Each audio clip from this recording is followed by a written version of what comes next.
Assalamualaikum warahmatullahi wabarakatuh. Perkenalkan, nama saya Rosa Candifolia dari kelas 21 MA3 dan rekan saya yang bernama Amsani Sri Rahayu dari 21 MA3. Di sini kami akan mewawancarai seorang narasumber untuk menjadi motivator untuk menyelesaikan tugas kuliah kami. Selamat siang, Pak. Selamat siang. Perkenalkan, nama saya Amsani Sri Rahayu dan rekan saya Rosa Candifolia. Kami dari mahasiswa STIA Dharma Agung. Tujuan kami ke sini untuk mewawancarai Bapak. Apakah Bapak berkenan untuk memperkenalkan diri Bapak? Siap, saya berkenan. Selanjutnya, kami ada beberapa pertanyaan yang ingin kami tanyakan kepada Bapak. Yang pertama, kita pengen tahu nih biodata lengkap Bapak. Baik, Bapak lahir 23 April 1980. Kemudian saya lahir diberi nama Oon Setiawan. Lahir dari sebuah kampung yang sangat terisolir karena memang listrik masuk tahun 2000-an di Kabupaten Bekasi, tepatnya Kecamatan Sukawangi. Saat ini saya mengajar di sebuah sekolah negeri, SMK Negeri 1 Tambelang di Kabupaten Bekasi. Kemudian bagaimana perjalanan karir yang telah Bapak tempuh saat ini? Dari awal lama ya. Bapak kebetulan background Bapak basicnya kan pemain sepak bola ya. Nah, terjun ke dunia pendidikan itu sebetulnya atas dorongan kakak, karena waktu itu saya sempat mengalami cedera lutut. Kakak saya sempat berseloroh atau berkata, atlet kalau sudah lutut kena pasti akan ditelantarkan. Udah kuliah aja kan ya. Saya kuliah. Tidak tahu mengapa kebetulan sejak sekolah memang suka sastra gitu ya. Novel, cerpen, bikin puisi dan seterusnya. Sering dibaca juga, termasuk novel-novel lama. Begitu kuliah tertarik dengan bahasa Indonesia dan sastra. Akhirnya S1 ngambil bahasa dan sastra. Punya rezeki, dapat kesempatan, ada yang membiayai kuliah S2, saya ambil bahasa dan sastra lagi. Nah, kebetulan akhirnya itu berguna ketika saya mengajar jadi guru. Jadi memang tentang kebahasaan gitu, saya sudah tidak merasa ragu gitu, karena memang kebetulan saya sangat menyukai hal-hal yang berbau sastra.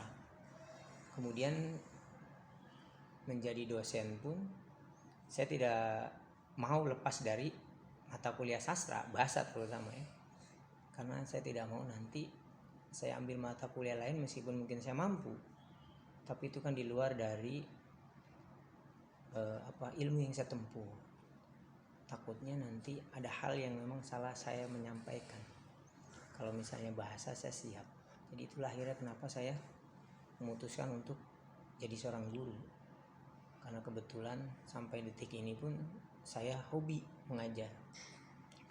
Di beberapa sekolah swasta yang pernah saya alami mengajar, bahkan sering honornya itu tidak tepat waktu, kadang malah dibayar kerja 3 bulan dibayar sebulan. Saya merasa seperti ini tantangan awal-awal mengajar ya. Jadi saya merasa ini tantangan, saya tidak boleh menyerah. Karena tadi saya hobi bertemu dengan orang banyak, hobi berbicara dengan banyak orang, hobi bersosialisasi. Jadi enjoy saja ketika hal itu menimpa saya. Sering berjalannya waktu, karena mungkin pertemanan ya, teman saya bertambah, akhirnya saya mendapat kesempatan kuliah. Kesempatan kuliah S2. Padahal dilihat dari mampu tidak mampunya, saya merasa tidak mampu, terutama di pembiayaan. Tapi Allah selalu memberikan kemudahan buat orang-orang yang mau berusaha.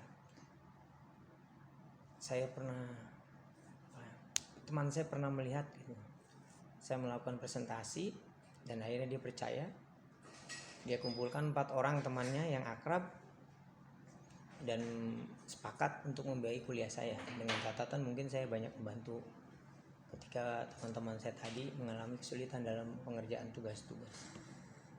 Dari situ saya akhirnya merasa bahwa setiap kita merasa ada kesulitan, selalu di sebelahnya berdampingan dengan kemudahan sampai detik ini, sehingga sekarang saya dipercaya sudah pernah menjadi instruktur nasional untuk mata pelajaran bahasa Indonesia.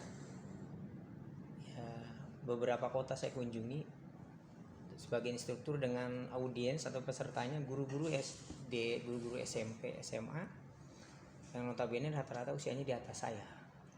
Jadi itu pengalaman yang paling menarik mungkin ya, selain mengajar siswa dan mahasiswa.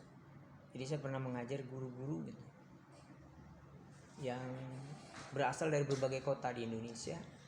Saya berdiri di depan mereka bukan berarti saya paling pintar, tapi mungkin karena tadi waktu yang membawa atau proses tadi, sehingga akhirnya saya berkesempatan ikut tes PPG, nilai saya dianggap mencukupi untuk dijadikan instruktur nasional. Itu mungkin pencapaian karir yang sampai detik ini saya merasa bersyukur, selain tadi menjadi guru dan dosen. Serasa semuanya memang perlu proses ya. Gitu. Selanjutnya, kira-kira keahlian apa saja yang dibutuhkan untuk menjadi seorang guru? Pada dasarnya guru dan dosen itu hampir sama ya, sama-sama pendidik. Keahlian guru profesional atau dosen yang profesional banyak sebetulnya, banyak mencakup banyak hal. Mungkin salah satunya mungkin mumpuni di ilmu yang diampu. Kalau kelak mungkin kalau saya bahasa ya setidaknya saya banyak menguasai materi tentang kebahasaan ya. Kemudian barangkali ya guru kan digugu dan ditiru, jadikan contoh. Berarti selain disiplin mungkin kemudian memahami betul karakter peserta didiknya ya, mampu mengorganisasikan kelas ya, bagaimana agar pembelajaran itu berjalan baik, menyenangkan. Kan tidak cukup hanya bicara biasa, ceramah biasa, guru harus punya banyak keahlian lain. Guru kan artis. Saya pernah baca buku, guru itu seorang artis. Jadi dia harus mampu membawa perasaan siswanya sampai ke hal-hal yang tingkat tinggi. Siswanya diajak menangis, bisa membuat siswanya tertawa, bahagia ya, kemudian berpikir dan seterusnya. Kalau sudah demikian, insya Allah guru tersebut akan dirindu. Dan saya pikir semua orang pasti punya keahlian, seorang guru pasti punya keahlian. Mungkin tarafnya yang berbeda ya. Ada yang mungkin sangat tinggi, ada yang setengah, ada yang barangkali masih sedikit. Dan saya guru yang belajar, sampai detik ini masih belajar terhadap apa yang saya alami sekarang dengan teman-teman saya, senior saya. Artinya bahwa semua profesi apapun di dunia ini butuh keahlian, dan itu bisa kita tempuh asalkan kita mau berusaha. Pertanyaan selanjutnya, bagaimana suka dukanya untuk mencapai karir ini? Sukanya banyak, dukanya nggak ada. Pasti ada ya. Pasti ada ya. Mungkin sukanya Ketika ketemu alumni gitu ya.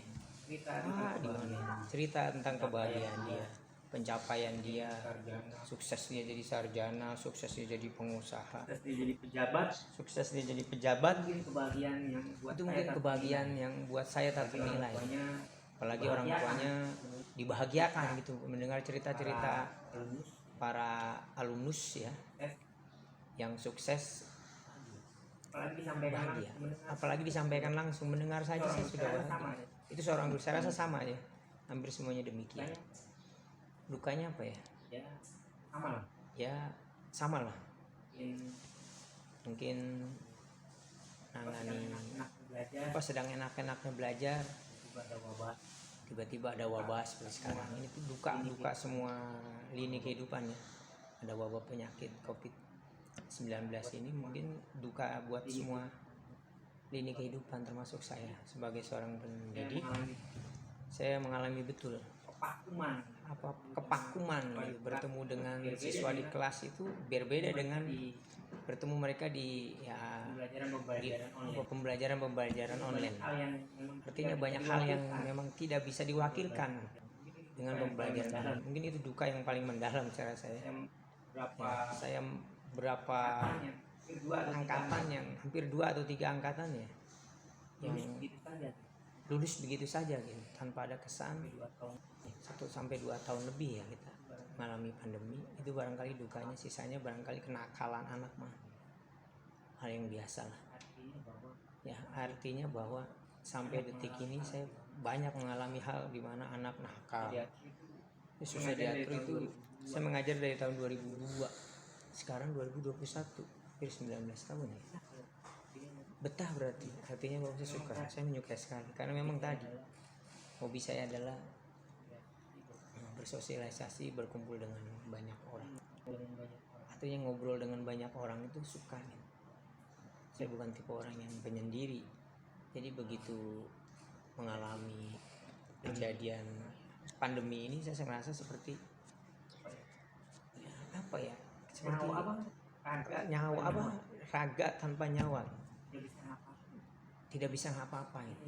Jadi ilmu yang selama ini kita pelajari, ilmu yang selama ini saya cari gitu, seolah-olah tidak berarti apa-apa, karena tadi tidak bertemunya guru dan siswa di tatap muka secara langsung itu pengaruhnya luar biasa. Ya, kita lihat sekarang ya, banyak hal yang mestinya harus disampaikan kepada siswa karena keterbatasan tadi waktu, kemudian kuota barangkali ya, atau hal-hal lain itu akan membuat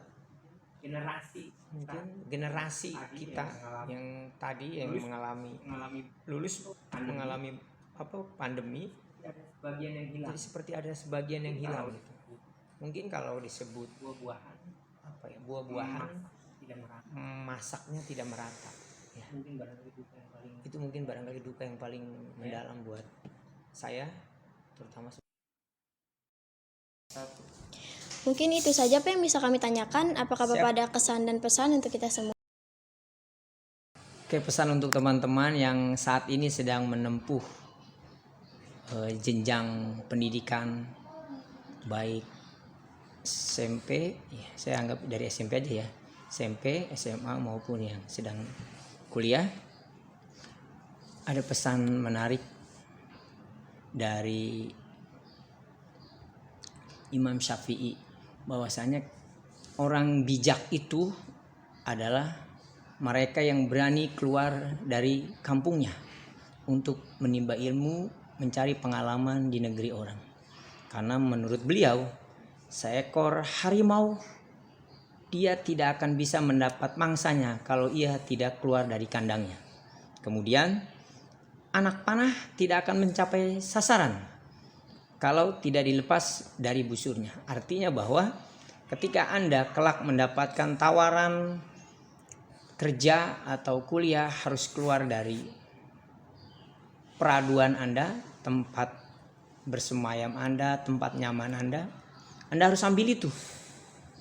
Karena memang di sana nanti di tempat kita yang baru, di tempat kerja kita yang baru, kuliah kita yang baru, kita akan banyak mendapatkan saudara. Artinya dimanapun kita tinggal, pasti banyak orang yang menyukai kita, dengan catatan selalu menjadi orang yang penuh kesopanan, penuh adab, dan selalu berusaha bahwa saya adalah orang yang sedang belajar. Artinya dimanapun kalau kita sudah menganut prinsip demikian, kita tidak menjadi orang yang sombong. Karena pembelajar adalah orang-orang yang butuh ilmu, haus akan ilmu. Bagaimana dia bisa sombong? Karena dia sendiri sedang butuh ilmu. Makanya insya Allah pasti akan disukai. Karena ketika kita sopan, adab tetap kita jaga. Kita bukan orang-orang yang sombong, kita benar-benar orang yang butuh ilmu. Kita pasti akan dihormati, ya, dijaga perasaan kita, bahkan mungkin kehormatan kita. Kemudian ketika engkau gagal, nah ini penting. Kegagalan adalah jalan memutar menuju keberhasilan, untuk kesuksesan. Jatuh, bangkit kembali. Dihina, dicaci, ditelantarkan, berdarah-darah itu hal biasa. Karena memang kesuksesan adalah proses. Dan ingat, prosesnya setiap orang pasti berbeda, ya. Saya berharap dengan acara wawancara ini bisa mengilhami banyak orang, diantaranya teman-teman yang memang saat ini sedang menempuh pendidikan. Selamat berjuang, karena memang